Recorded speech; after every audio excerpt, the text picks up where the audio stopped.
सरल और धारा प्रवाह हिंदी में भगवत गीता प्रस्तुतकर्ता स्वयं प्रकाश शर्मा।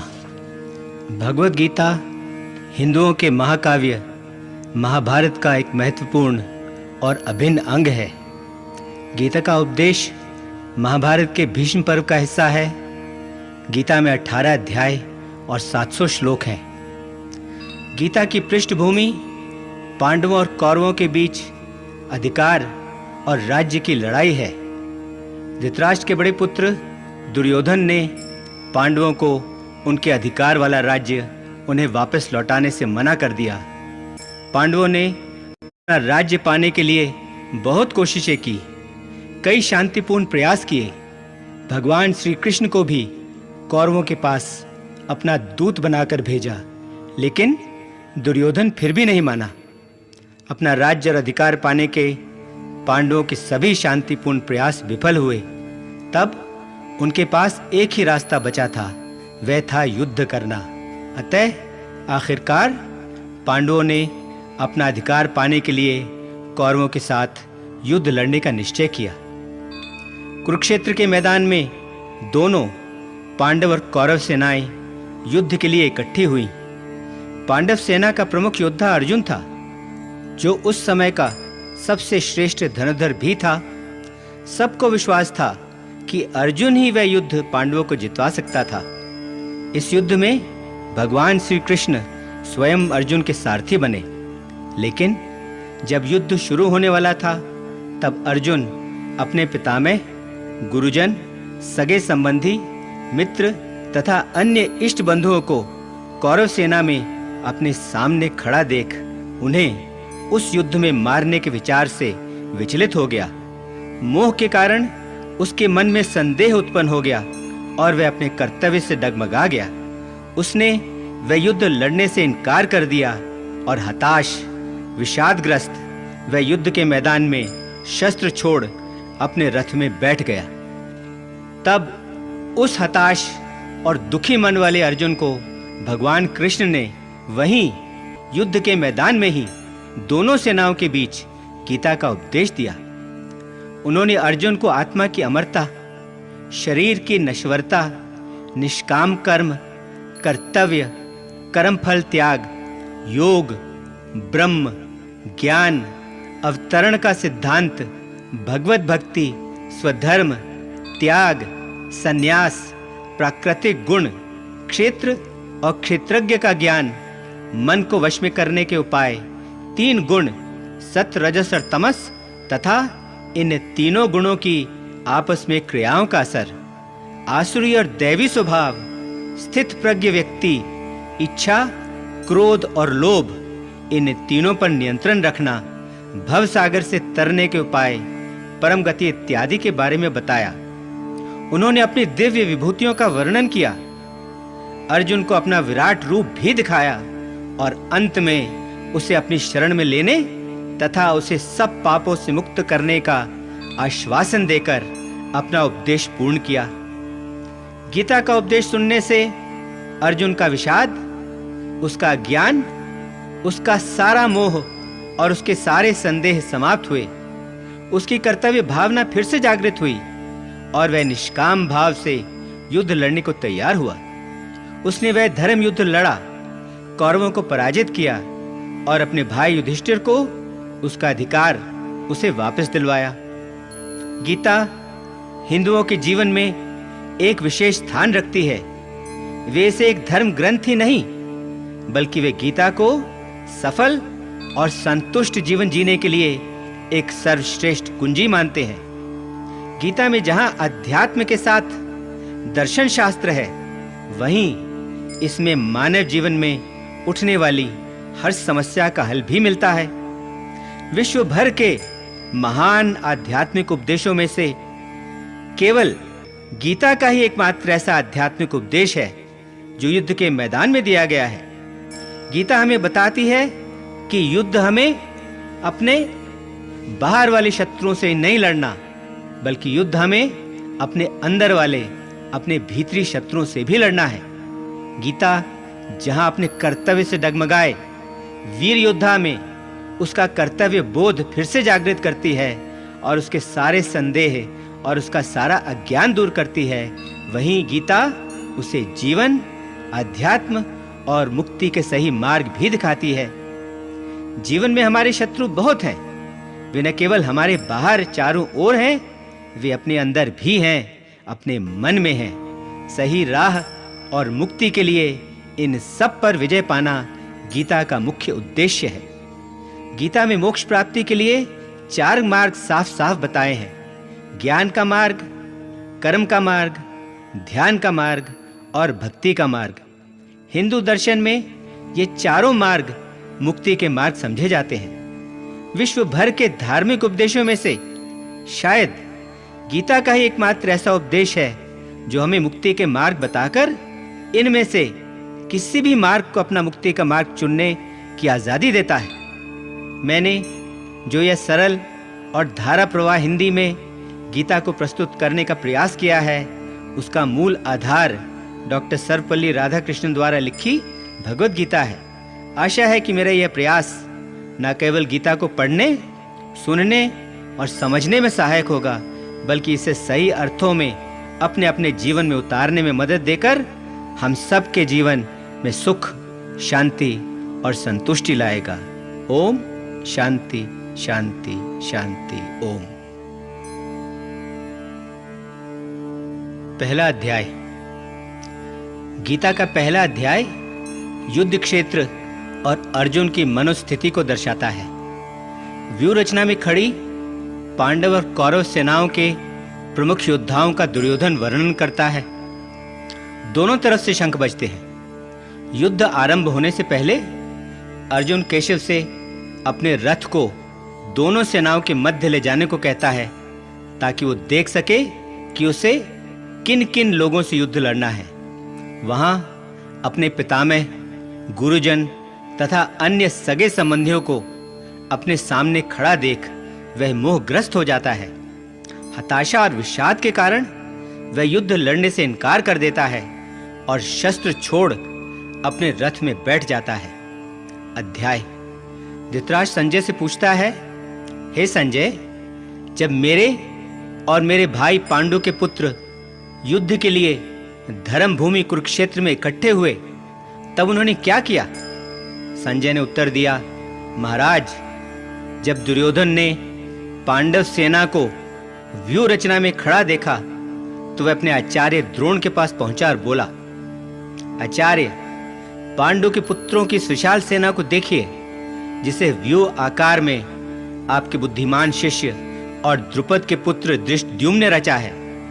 इस सेना में अर्जुन और भीम जैसे कई धनुर्धर योद्धा हैं। सात्यकी, विराट, महारथी द्रुपद, दृष्टकेतु, चेकितान, वीर काशीराज, पुरुजित, कुंती भोज, मनुष्यों में श्रेष्ठ शैव्य, पराक्रमी युद्धामन्यु, वीर उत्तम औजा, सुभद्रा का पुत्र अभिमन्यु तथा द्रौपदी के 5 पुत्र, ये सब के सब महान योद्धा हैं। अब हमारी सेना में जो प्रमुख योद्धा हैं, मेरी सेना के जो नायक हैं, आप उन्हें भी जान लीजिए।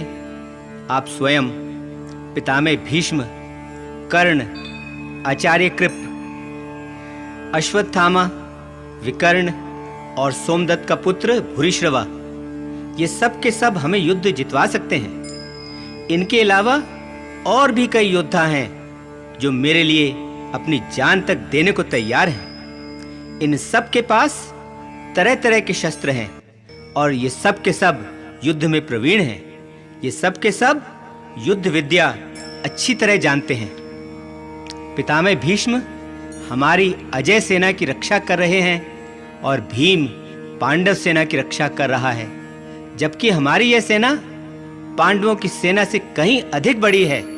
फिर भी आप सब लोग सभी मोर्चों पर डटे रहकर हमारे सेनापति पितामह भीष्म की सब ओर से अच्छी तरह रक्षा करो। तब दुर्योधन को खुश करने के लिए पितामह भीष्म सिंह की तरह गरजे और उन्होंने जोर से अपना शंख बजाया, जिसके बाद युद्ध के मैदान में शंख, भेरिये, ढोल, नगाड़े और सिंगी बाजे सब ओर से बज उठे, जिसके कारण चारों ओर बड़े जोर का शोर होने लगा। तब कृष्ण और अर्जुन ने और सभी पांडवों ने भी अपने अपने दिव्य शंख बजाए। कृष्ण ने अपना पांचजन्य शंख बजाया, अर्जुन ने देवदत्त, भीम ने पौंड्र, युधिष्ठिर ने अनंत विजय, नकुल ने सुघोष और सहदेव ने अपना मणिपुष्पक शंख बजाया।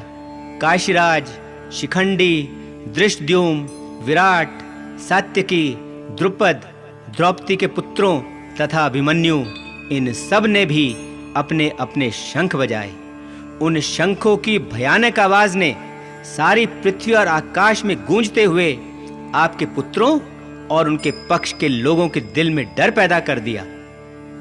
अर्जुन का रथ श्रेष्ठ था, उसमें सफेद घोड़े जुते हुए थे, उसकी ध्वजा पर हनुमान विराजमान थे और भगवान श्री कृष्ण स्वयं अर्जुन के सारथी थे।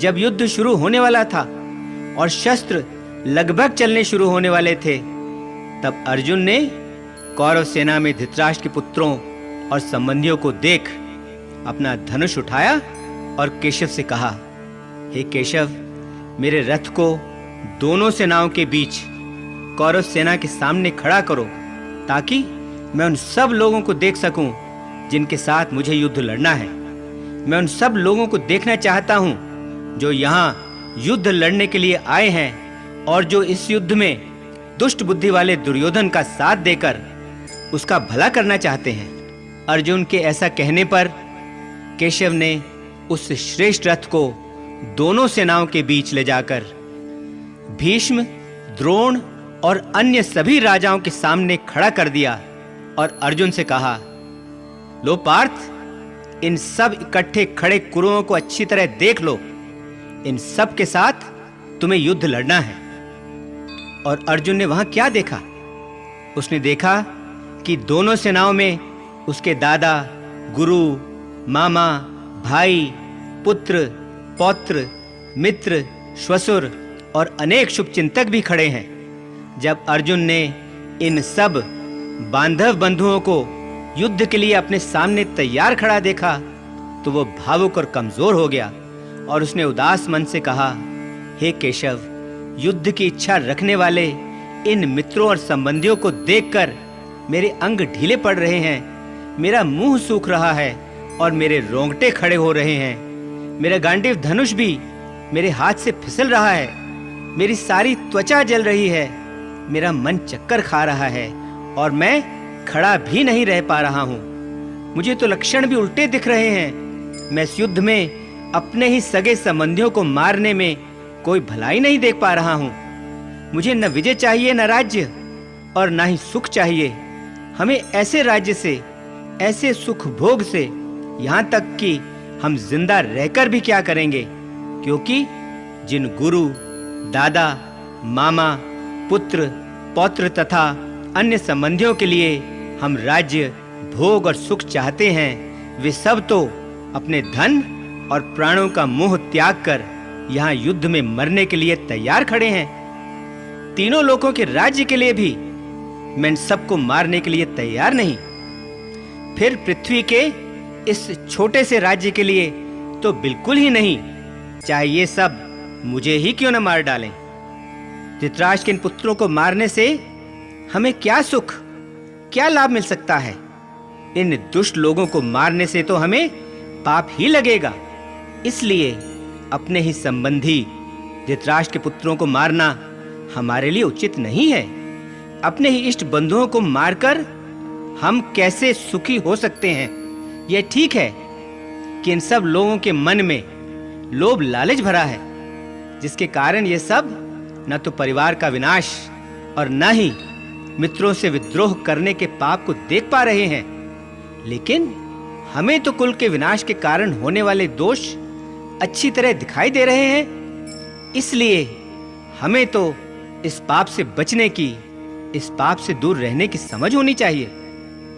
कुल का विनाश हो जाने पर पुराने चले आ रहे कुल धर्म और विधान दोनों नष्ट हो जाते हैं और इन दोनों के नष्ट हो जाने से सारे परिवार में अधर्म और पाप फैल जाता है और परिवार में अधर्म और पाप फैल जाने से परिवारों की स्त्रियां भ्रष्ट हो जाती हैं और स्त्रियों के भ्रष्ट हो जाने से वर्ण संकर और अनचाही संतानें उत्पन्न होती हैं, और यह वर्ण संकर और अनचाही संतानें सारे परिवार को और उस परिवार को नष्ट करने वालों को भी नरक में पहुंचा देती है, क्योंकि उनके पूर्वजों की आत्माएं पारंपरिक पिंडदान और जल से वंचित होकर अपने ऊंचे स्थान से गिर पड़ती हैं, और इन दुष्कर्मों के कारण सदा से चले आ रहे जाति धर्म और कुल धर्म दोनों ही नष्ट हो जाते हैं।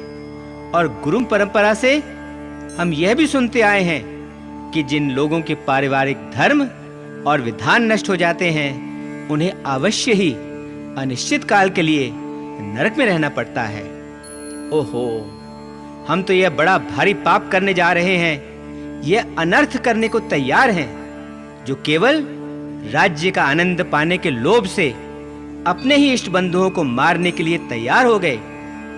मेरे लिए तो यह कहीं अधिक अच्छा होगा कि धृतराष्ट्र के पुत्र शस्त्र हाथ में लेकर मुझे ही मार डालें और मैं बिना शस्त्र उठाए, बिना उनका मुकाबला किए युद्ध में मारा जाऊं। यह कहकर अर्जुन ने रणभूमि में अपना धनुष बाण नीचे रखा और हताश, व्याकुलचित होकर अपने रथ में बैठ गया। पहला अध्याय समाप्त। ओम शांति शांति शांति। ओम।